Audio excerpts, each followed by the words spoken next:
donc faaw mu des nekk rebelle ci àll bi. di continuer di jàpp ay soldats di poser ay conditions léegi nag après négociation yi bu ñu bàyyi itam mu continuer teg ndawal noonu ça pose problème. donc opération bi lu mënta ñàkk la soldats yi dem ci jusqu'au bout au moins sax ndax askanu Casamance dund ci jàmm. rébellion ak terrorisme moo dul yoon ci am réew ñun li ñu gàddu ci dund gu jafe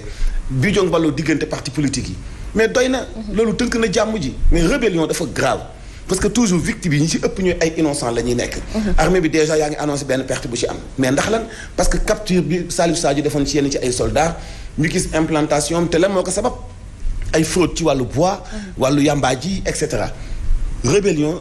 la tudd. Casamance dëkk la ci Sénégal je pense opération bi lu am solo mais surtout ñu bañ a fàtte ni colonie Salif Sadio dina upp wàllu jàmm. ci Casamance foofu daf lay nax. parce que mu ngi ci sous mandat d'arrêt international. lu tax ñu toppee ko. crime de guerre ak yu ñaaw yoo xam ne def na ko. saa bu génnee ci loolu lenn donc ci mën a tax a génn maa ngi ci waxtaan sama benn mag bu ma ci doon waxtaan la ci suba El Hadj gisee miin loolu diwaan boobu. mun ma état bi jël garantie donc fexe ñu teggil ko mandat d'arrêt bopp génne ko ci àll bi. bu dul loolu toujours day làq boppam. fii ak mu ngi làq boppam di continuer di nekk rebelle nag da ngay demee laa fam. c'est vrai te opération bi bu onto Abdoulaye trafic de bois bu fa dañul itam mën na faa wàññeeku. waaw dina fa wàññeeku te itam ak trafic li nga xam ne moo jëm si wàllu sinébar parce que itam bande armée yi dañ si yëngu bu baax parce que dam leen di àndal li nga xam ne moo di koom par rapport ak li nga xam ne moo di si ay activité ma jàpp nag Sénégal dañu ne armée nationale ñu ko tëggee ma jàpp ne nag armée moom lu muy liggéeyam mooy nu ñu koy wax sécurisation des biens et des personnes te itam souveraineté territoriale lu dëkk kenn du ko négocier ma jàpp nag Salif Sadio boobu ba léegi dafay def chantage état du Sénégal te dafay wéy di def chantage état du Sénégal donc l'armée bi ak position état du Sénégal dañ leen si encourager en tant que citoyen en tant que patriote ñu ñëpp encourager leen si jàppale leen si parce que itam du yomb liggéey bu yomb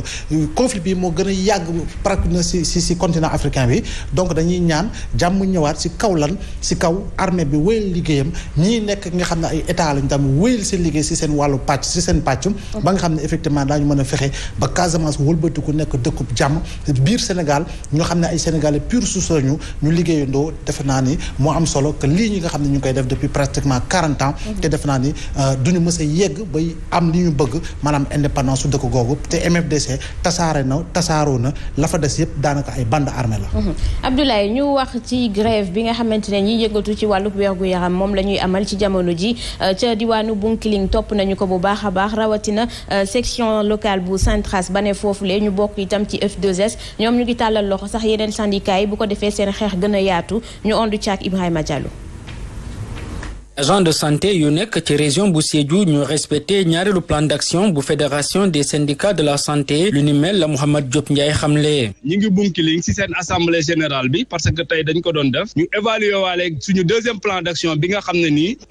ñetti fan yi yëpp dañu grève ñu gis nag yàlla na macha allah parce que ku gis li nekk sama ginnaaw rek. représentant union régionale bu Sintras ci diwaanu Sédhiou xamle na ni yorin nu ñu yore agent de santé yi dara baaxu ci. agent de santé tey boo gis koo ci yóbbu woon fan dañ koy téye parce que mënuñu boole stress ñàkk xaalis ak ay pression yu du jeex dafay dakk parce que lu ëpp dafay tuuru il faut que mu dakk. ci beneen fànn tam tàllal na loxo yeneen syndicat yi ci xeex mile. ñi ngi woo ñeneen ñi nga xam ne nii aussi agent de santé yi ñoo leen ñor ñu bokk ci xeex bi parce que nag ñëpp a xam ne ni grève bu santé askan bi ñoo koy yëg gouvernement bi pratiquement yoonam nekku ci. Mouhamed Diop Ndiaye yëkkati na kaddu yile ci Bunkiling fi nga xamante ni agent de santé yu bokk ci Sintras ñoo doon amal seen assemblée générale ci département bi nga xamante ni dara nekkul woon di dox ci mbirum faj mi. Alliance And Gueusseum ñoom rafetlu nañu la ñu am ci résultat ci acte bu njëkk ci seen deuxième ñaareelu plan d'action bile ñu amal sax ay assemblée générale ci seen base ba seen vice-présidente di xam le ni ñaareelu acte bi dinañu ko tàmbali grève générale lay doon ñaar fukkeelu fan ak ñeent di alxames ak aljuma ñaar fukkeelu fan ak juróom bu weerub mars ñoo du ceeg moom di Aji Ndey Jaxate ñu ci yenn rajo yi ñuy wane ñoom aussi seen taxawaay ak seen détermination pour aller vers la grève waaye également yeneen régions yi lu demee ni Matam lu demee ni Kaffrine ak yooyu yëpp ñu ngi taxaw di xaar rek fii ba Kédougou que ñu joxe rek mot d'ordre bu ñu joxee mot d'ordre rek ñu wéyal ko defe naa ñoom sax ñooñu gën a taxaw sax xam na rek defe nañu ni daal comme grève jàmmaar loola rek daan grève ndax li nu bëgg daal bu amul moom wax dëgg yàlla duñu taxaw déedéet joxaguñu waxtaan dara depuis bañ jógee teeru bi daal déggaguñu benn autorité boo xam ne approché nañ pour waxtaan ak ñun parce que liñ ñu wax ñun ak li ñu bëgg du bari ñun suñu signature protocole la ñuy laaj nekk ñu ci ay dilatoire yoo xam ne pour di demaat di rencontrer di def yeneen yoo xam ne ñun liggéey nañ ko ba pare donc loolu rek moo tax ñu ne ñun daal wax dëgg yàlla dañuy wéyal rek ba gis li nga xam ne nii loolu la bëgg. crise boobulee am ci secteur santé njiitu au conseil du dialogue social daal dina ci àddu mu di Innocence Ntap Ndiaye la mu xamle moo di gouvernement Sénégal teg nañu ab agenda ngir tàmbali waxtaan yi bu ñu sukkandikoo ci ay kàddoom régime indemnitaire di sàkkuteef bi gën a am solo ci syndicaliste yi dafa ñeel wàllu koppar kon dafa am lu ko war a jiitu muy sàkku kon ci syndicaliste yooyu le di amal grève ñu bañ a yàkkamti xaar li nar a tukkee ci yooyu le waxtaan ñu ondu ceeg Ndeye Hadji Diouf.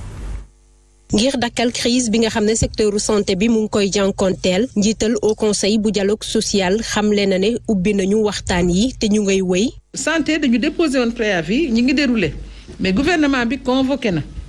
toog nañu waxtaan nañu ak médecins yi waxtaan ak waa ànd gësëm waxtaan ak fédération bi léegi gouvernement bi dafa fixé ay date.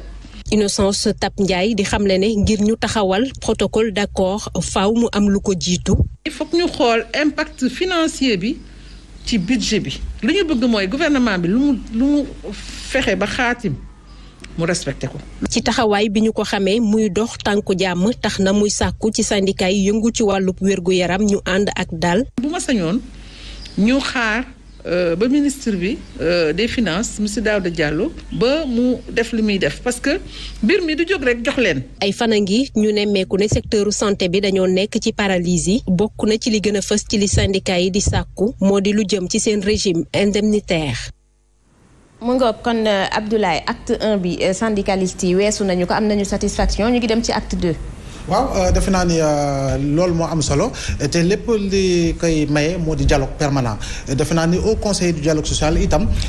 bu dee dañuy wax rek li am mi ngi def liggéey boo xam ne am na solo si li nga xam ne mooy maanaam éteindre les foyers de tension waaye nag syndicalistes yi seen wàllu bopp ak ñi nga xam ne ñoom lañ ko sekkal di autorité de tutelle yi defe naa ni ku si nekk war nay def li nga xam ne moo di part de conciliation ba nga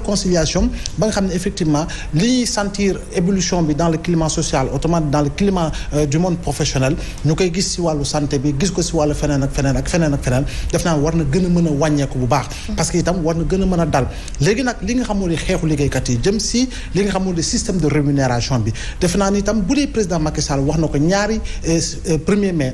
bu ñu koy remettre cahier de doléances yi à l'occasion de la fête du 1er mai di wax na ni moom du yokk dara ci li nga xam moo di salaire yi may jàpp ni nag toujours moom en tant que président war nay def toujours recul par rapport ak li nga xam ne avancé yi nga xam ne Sénégal dina ko def sur le point de vue économique ak sur les retombées économiques ñu xool itam nekk la ñu mën a régler li nga xam ne déréglage constaté bi nga xam ne dafa am dans la fonction publique par rapport à des fonctionnaires par rapport à des corps de travail par rapport à la hiérarchie ba nga xam ne effectivement dina gën a wàññi frustration yi ba nga xam ne lépp lu laal syndicat yi ak wàllu liggéey seen wàllu liggéey dina gën a mën a wàññi tension bi nga xam ne Sénégal du koy dund saa su ne. Mansour Innocence Ntap dégg nañu ko nee na leen nañu xaar ndax ay négociation dinañu